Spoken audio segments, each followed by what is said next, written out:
Nagtipon ang mga aspiring entrepreneurs, investors at business owners sa Franchise Pinas 2026 na ginanap sa SMX Convention Center Clark, ang pinakamalaking franchise at food expo sa Central Luzon. Mahigit 100 food at non-food business concepts ang itinampok sa expo, kabilang ang Fortune Tea House Express, Mikoy's Burger, Takusa Ramen Shop, Patatas Project, Bok Korean Chicken at Hola Coffee. Malaking bagay po yung nag-attend sila ng mga gantong expo, lalo na kasi maraming mga entrepreneurs na minsan they just wanna start a business mainly because of hype, maybe because uso siya ngayon, no? But the core principle of starting the business, the foundation talaga is very important.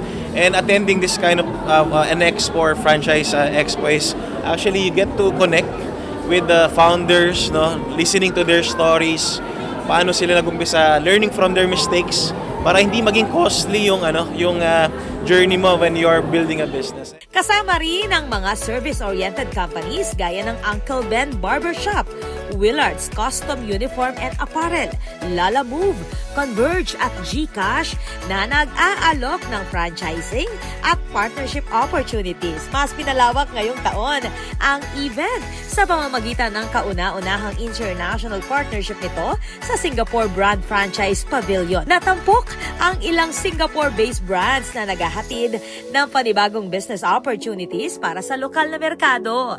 Bukod sa mga exhibitor booth, nagsagawa rin ng business talks at mentoring sessions mula sa mga kilalang negosyante at industry experts upang magbahagi ng kaalaman at inspirasyon sa mga nais magsimula o magpalago ng negosyo.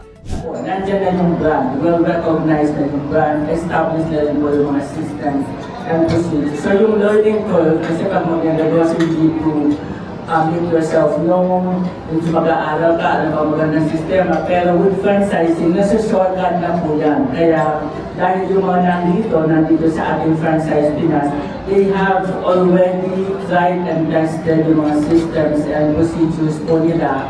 So, ang gagawin na lang natin is to be able to invest and adapt po yung ating mga mapipiling mga business ideas. So, ayon kay Chi Basco, Project Manager ng Franchise Pinas, layunin ng Expo na tulungan ang mas maraming Pilipino na makahanap ng tamang negosyo at makakonekta sa mga established brands para sa kanilang pagunlad. To meet all these franchise owners, you get to know the principle, the values of these franchise owners. If you are aligned with their values, you would truly want to be in business with them. And also, if you cannot think of your own concept for a business, sabi nga ni Sir Rafi, ano na to, foolproof. Kokopyahin mo na lang kasi they will teach you from training to marketing to inventory management. You just have to follow their structure. Matagumpay na ginanap ang Franchise Pinas 2026 sa SMX Convention Center, Clark. This is Patricia Mamangon on the spot.